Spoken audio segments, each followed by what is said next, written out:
We have other meeting now.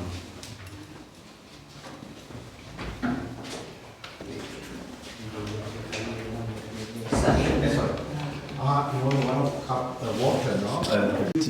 Sir. வந்து இங்கே சுவிஸில் இருக்கிறேன். உங்களுக்கு ஒரு நினைவு பரிசாக என்னுடைய புத்தகம் இது வந்து நான் 2023 வெளியிட்டது. இது வந்து 2023 வெளியிட்ட புத்தகம். இப்போ நான் இப்போ ஒரு யூடியூப் சேனல் ஒன்று வச்சிருக்கிறேன். அதில் வந்து இப்போ உங்களை எனக்கு தெரியும் என்னென்றால் தேர்தலில் 2 பொம்பளையும் நீங்கள் வென்றது. நான் வந்து என்னென்றால் அனுரகுமார் திசாநாயக்கா ஜனாதிபதியை நாங்கள் அவ்வளோ மதிச்சு இருக்கிறோம். 3 பேர் நாங்கள். சரி ஓகே சார். நான் ஒரு 2-3 கேள்வி உங்கள்கிட்ட கேட்கறதுக்கு இருக்கிறேன். அதை மட்டும்தான் இருக்கிறேன். என்னென்னா எங்களுக்கு அவ்வளோ நம்பிக்கை இருக்குது இந்த அரசாங்கத்தில். முதல் இருந்த ஒரு ஜனாதிபதி இப்படி இருந்ததும் இல்லை, ஒரு தமிழ் மக்கள் நம்பினதும் இல்லை. அதனுடைய நாங்கள் இப்போ கேட்குறது என்னென்னா 2-3 விஷயம், ஒரு சென்சிட்டிவான விஷயம் தான் அது. இப்போ நான் கேட்குறேன், முதல்ல அவர் வந்து இந்த காணாமல் போனவர்களை விடுவிக்கிறது என்று சொல்லி அரசாங்கம் சொல்லியிருந்தது. காணாமல் போனவர்கள் இல்லை, ஜெயிலுக்கு இருக்கிறவங்க இது எப்போ விடுபடும், இது சாத்தியமா? ஏனெண்டா 15-20 வயதில் போய் ஜெயிலில் போனப்போ இப்போ 35, 40, 50 வயதாகி இருக்கணும். அப்போ அவைகளை பற்றினது என்ன உங்களுடைய அபிப்பிராயம், அதுக்கு என்ன சொல்கிறீங்கன்றது உண்டு. 2வது, இந்த பயங்கரவாத தடை சட்டம் நீக்கப்படும் என்று சொல்லி சொன்னீங்க. அது இப்போ 2-3 மாதமாக போயிட்டுது. அதுக்கான அடுத்த நடவடிக்கை ஒன்றும் நடந்ததாக தெரியல. அதையும் ஒரு கேள்வி அவங்கள்ட்ட வச்சுட்டு மற்றதை நான் கேட்குறது, யாழ்ப்பாணத்தில் தையீட்டி பிகாரி என்ற பிரச்சனை ஒன்று இருக்குது. இது வந்து ஒரு பாதுகாப்பு வலயமாக இருக்கைகளே கட்டப்பட்டது. இப்போ வந்து அதுக்கு நிறைய பேர் ஒரு புத்த சாசனம் அமைப்பு, புத்த வீடு உண்டு.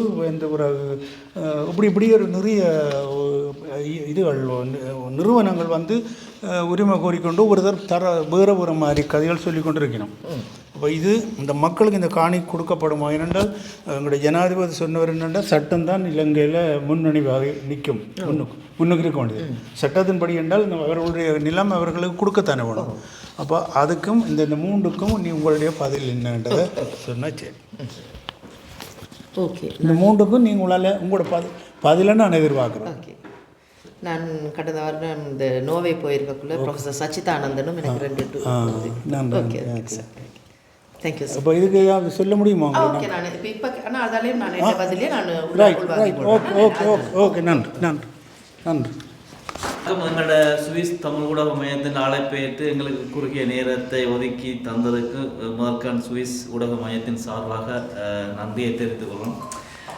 தொடர்ந்து எங்களோட தமிழில் இருக்குது இந்த ஜினீவா நகரத்தில். அதில் ஒவ்வொரு நாள் இந்த 3ஆம் தேதியிலிருந்து பிப்ரவரி 3ஆம் தேதியிலிருந்து 21ஆம் தேதி வரையில் பல்வேறுபட்ட நாடுகளுடைய பெண்கள் சம்பந்தமாக, குழந்தைகள் சம்பந்தமாக உள்ள பிரச்சனைகளை பற்றி பேசுவதற்காகவும், அந்த மனித உரிமைகள் என்ற வகையில் பெண்களுடைய சிறுவர்களுடைய உரிமைகளை தொடர்பாக பேசுவதற்காக அந்த இருக்கின்ற அந்த சமுதாயத்தில் கலந்து கொள்வதற்காகத்தான் நான் இங்கே ஜினீவா இருக்கின்ற அந்த சிடோ மாநாட்டில் கலந்து கொள்வதற்காக நான் வந்தேன். அத்தோடு நான் சொல்ல வேண்டிய விடயம்தான், அங்கே பல்வேறு பிரச்சனைகளை பற்றி பேசப்பட்டது. அதாவது 4 வருடத்துக்கு ஒரு முறை நாங்கள் ஒரு நாடு என்ற வகையில் பெண்கள் தொடர்பாக, குழந்தைகள் தொடர்பாக இந்த சீடோ மாநாட்டுக்கு அறிக்கை சமர்ப்பிக்க வேணும். அது மட்டுமல்லாமல் அந்த இருக்கின்ற 4 வருடங்களுக்கு ஒரு முறை வைக்கின்ற இந்த மாநாட்டில் நாங்கள் அரசாங்கம் என்ற வகையில் கலந்து கொள்ளவும் தேவை. ஆனால் இலங்கையில் இவ்வளவு காலமும் அதிகாரிகளை மட்டுமே அனுப்பிவிட்டுட்டு இவ்வளவு காலம் இருந்தார்களே தவிர அந்த அரசாங்கத்தில் இருக்கின்ற ஒவ்வொரு அமைச்சரும் பொறுப்பேந்தாத எந்த சம்பவங்களை நாங்கள் கேள்விப்படையில். 1951ஆம் ஆண்டு நாங்கள் விளக்கலாம். நாங்கள் சொல்கின்றது இனப்பிரச்சனையை தீர்த்துட்டு பொருளாதார தீர்வென்றது இல்லை. பொருளாதார பிரச்சனையை தீர்க்கப்படுவதாக இருந்தால் இன பிரச்சனை என்றதில் பாதி முடிவடையும் என்பது. இப்போ நாங்கள் சொல்கின்றது, இந்த நாட்டை பொறுத்தவரையில் நீங்கள் பார்க்கலாம், மனித உரிமைகள் பாதுகாக்கப்படுகின்ற ஒரு நாடு இது. பொருளாதாரத்தில் பலம் வாய்ந்த சகல ஒவ்வொரு தனித்தனி பிரஜையுடைய பொருளாதாரமும் கட்டியெழுக்கப்பட்ட ஒரு நாடு இது. சட்டத்தின் ரீதியாக சட்டத்துக்குள் பாதுகாப்பு பெறப்பட்ட ஒரு நாடு இது. ஆனால் இலங்கை நாட்டுக்குள்ள பொருளாதாரத்தில் எங்கள் எவருக்குமே, அது சிங்களமா தமிழா முஸ்லிமா என்ற பாகுபாடு இல்லாமல் இலங்கையில் வாழ்கின்ற அந்த உழைக்கும் மக்களுக்கு பொருளாதார பாதுகாப்பே கிடையாது. நாங்கள் சொல்கின்றோம் அதே பொருளாதார ஜனநாயகம் என்றே நாங்கள் குறிப்பிடுகின்றோம். அந்த பொருளாதார ஜனநாயகம் தேவைப்படுது. அந்த பொருளாதார ஆதிக்கம் சில பேர் மட்டும் கையில் மட்டும் இருக்கும்போது அந்த பாதிப்புக்கு உள்ளாகின்ற மக்களுக்கு உண்மையான அந்த நிவாரணங்களை வழங்கிக் கொள்வதற்கு தனக்கு தன்னென்ற சுயாதீனமாக எழும்பும் தன்மையே இல்லாமல் போயிருக்கு. ஆகவே நாங்கள் சொல்கின்றோம் அந்த பொருளாதார ஜனநாயகம், பொருளாதார நியாயம், நீதி என்றதை வலுப்படுத்தணும். அதுதான் நாங்கள் சொல்கின்றது. இரண்டாவது, அந்த நாட்டுக்குள் வாழ்கின்ற சகல பிரஜைகளுக்கும் எந்த ஒரு பாகுபாடும் இல்லாமல் உரிமைகள், மனித உரிமை, அடிப்படை உரிமைகளை பெறப்பட வேணும்.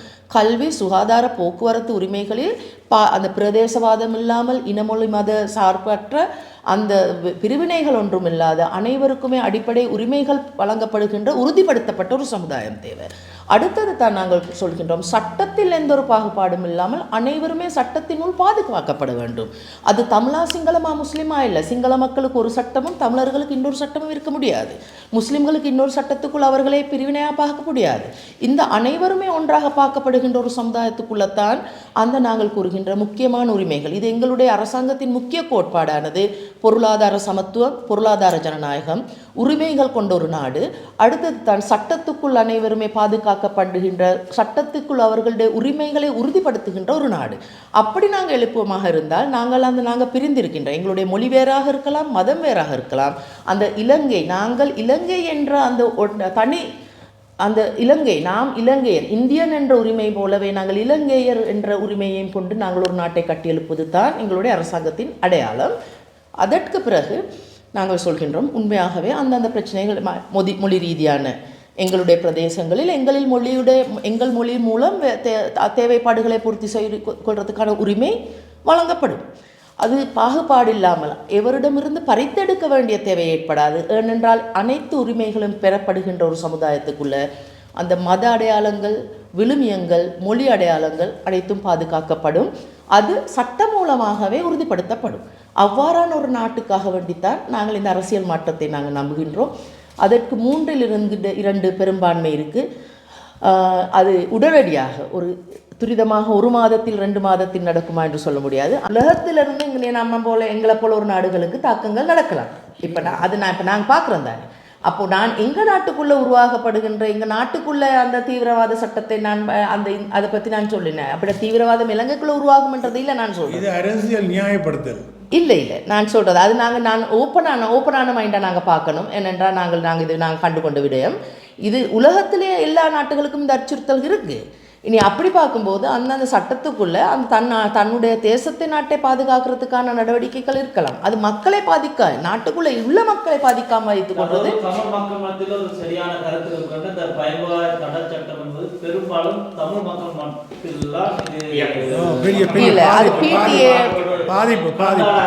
மேற்கொண்டு வந்தது. அது ஓகே. இப்போ நாங்கள் உண்மையிலே அதில் திருத்த சட்டங்கள் எடுக்கப்படும். அதாவது இது தமிழர்களை இவ்வளவு காலம் இருந்தது தமிழர்களை தாக்கம் செய்து இருந்திருக்கலாம். ஆனால் நாங்கள் உருவாக்கின்றோம். ஏனென்றால் இப்போது நாங்கள் இப்போ தமிழர்கள், சிங்களவர்கள், முஸ்லீம்கள் இல்லை, பாதிக்கப்பட்ட இடத்துங்களை நாங்கள் பார்த்துருக்கிறோம். சிலவர்களை கைது செய்யப்பட்டிருக்கு. ஊடகவியலாளர்களை கூட குழும்பில் கைது செய்யப்பட்டிருக்கு. இப்படி நிறைய விடயங்கள் இருக்குது. அதுங்களை நாங்கள் தடுத்துக்கொள்ள வேண்டும். அதாவது அப்படி இந்த பயங்கரவாத தடை சட்டத்தை முன்வைத்து கொண்டு ஊடகவியலாளர்களையோ ஏனையவர்களையோ அப்படி கைது செய்வதற்கான நடவடிக்கை இல்லை. ஏனைய நாடுகளில் ஏதாவது ஒரு சந்தர்ப்பத்தில் பாதிப்புகள் வந்தால் அதற்கான ஒரு பாதுகாப்பு பொறிமுறையாகத்தான் பாவிக்கிறோமே தவிர. ஜனாதிபதி தேர்தலுக்கு முதல் மேனிஃபெஸ்டோவில் சொல்லியிருக்கிறார், தான் ஆட்சிக்கு வந்தால் இந்த பயங்கரவாத தடை சட்டத்தை எடுக்கப்படும் அப்படின்னா இப்போ அதில் நான் சொல்கிறேன் தானே, அது இருக்கு. பயங்கரவாத தடை சட்டம் என்றது எல்லா நாடுகளிலும் இருக்கு. இல்லை அதில் அவர் இந்த நாட்டுக்கு தானே சொன்னவர். சரி, அதான் நான் சொன்னேன். அதுக்கு திருத்தங்கள் வரும். நான் சொல்கிறேன் அதை. இப்போ நான் சொல்கிறது இப்போ இவ்வளவுக்கு அது சட்டம் எப்படி இருந்தாலும் அதை நடைமுறைப்படுத்துறதுல தான் பாகுபாடு இருந்திருக்கு இலங்கையில். இது இப்படி திருத்தங்கள் வந்து மேடம் நிறைய வந்து தான் எங்களோட வாழ்க்கையே முடிஞ்சு போச்சு. இல்லை நான் உங்களுக்கு சொல்கிறேன் இது மக்களால் உருவாக்கப்பட்ட ஒரு அரசாங்கம். மக்களுக்கு அந்த நம்பிக்கையை ஏற்படுத்துறதுக்கு நாங்கள் முழுமையாக பொறுப்பேற்றிருக்கின்றோம். இவ்வளவு காலமும் இந்த பிடிஏ எப்படி பாவிக்கப்பட்டதோ அதை நாங்கள் நிறுத்திக்கொள்ள அது முன்னிறுத்தப்பட வேண்டும். அதை நாங்கள் சொல்கின்றோம். இவ்வளவு காலம் இருந்த முறையும் இப்போதே இருக்கிற முறையும் வேறு வித்தியாசமான முறை. அதை நாங்கள் அணுகுமுறையோடு தான் நாங்கள் பார்க்க வேண்டும். காலப்போக்கில் தான் அந்த நம்பிக்கையை உறுதிப்படுத்த வேண்டும் என்றதை நான் உறுதியாக சொல்கின்றேன். ஓகே, நன்றி. உங்களுடைய நேரத்தை இறுதியாக ஒரு கேள்வி, அதோட நீங்கள் அடுத்த நிகழ்வுக்கு செல்ல அனுமதிக்கலாம். சிறப்பாக இருக்கும். அதாவது இவ்வளோ நேரம் நாங்கள் கதைச்ச எல்லா விஷயத்தையும் நாங்கள் ஒரு சுசமன் பாசா சுருக்கமாக சொன்னால், அதில் உங்களுடைய அரசாங்கம் இனப்பிரச்சனைக்கான தீர்வுன்றதை முன்னுரிமையாக கொடுக்காமல் இலங்கையில் இருக்கிறதான பொருளாதாரம், அதாவது நீங்கள் சொல்கிற மாதிரி கம்யூனிஸ்ட் அந்த ஒரு பேஸ் அடிப்படையான ஒவ்வொரு மக்கள் அந்த நாட்டில் வாழ்கிற ஒவ்வொருத்தருடைய பொருளாதாரத்தை மேம்படுத்த வேண்டும் மட்டும் நீங்கள் சொல்கிறீங்க. அப்படி பார்க்க இன்றைக்கு புலம்பெயர்ந்து இருக்கிறது அதிகமாக தமிழர்கள், அவர்களிடத்தில் அதிகமான பொருளாதாரம் இருக்குது. ஸோ நீங்கள் அந்த ஒரு இனப்பிரச்சனைக்கான தீர்வை கொடுக்கின்ற பொழுது உங்களுக்கு தேவையான பொருளாதாரம் தானாகவே வந்துடுங்களா? அது சம்பந்தமாக நான் அதை மன்னிக்கணும், நான் மறுபடியும் சொல்கிறேன். இதில் ஒரு பாகுபாடாக இனம் வேறாக, நாடு வேறாக, பொருளாதாரம் வேறாக பார்க்கக்கூடாது, பார்க்க வேண்டாம் என்று நான் ஒரு வேண்டுகோள் விடுக்கின்றேன்.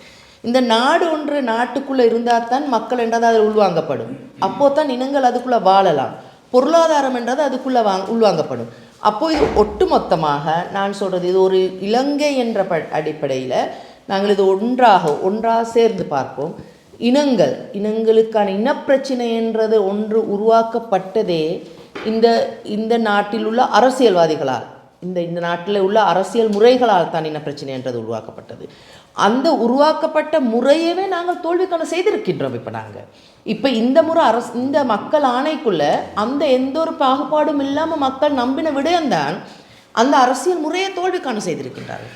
அப்போ நாங்கள் ஒட்டுமொத்தமாக நாங்கள் சொல்கின்றது, இந்த உரிமை அனைத்து அந்த அடிப்படை உரிமைகள் சட்ட ரீதியான பொருளாதாரமாக பாதுகாக்கப்படுகின்ற மக்கள் அந்த நாட்டுக்குள்ள இனங்களுக்கு இடையிலான பிரச்சனையே கிடையாது. அப்படியான அவர்களுடைய உரிமைகள் பேணப்படும். இப்போ இந்த நாடுகளை நாங்கள் பார்த்தோம், நோர்வே, இந்த நாடுகளை பார்த்தோம்னா அவ்வாறான பிரச்சனைகளே வருவதற்கான சாத்தியமே கிடையாது.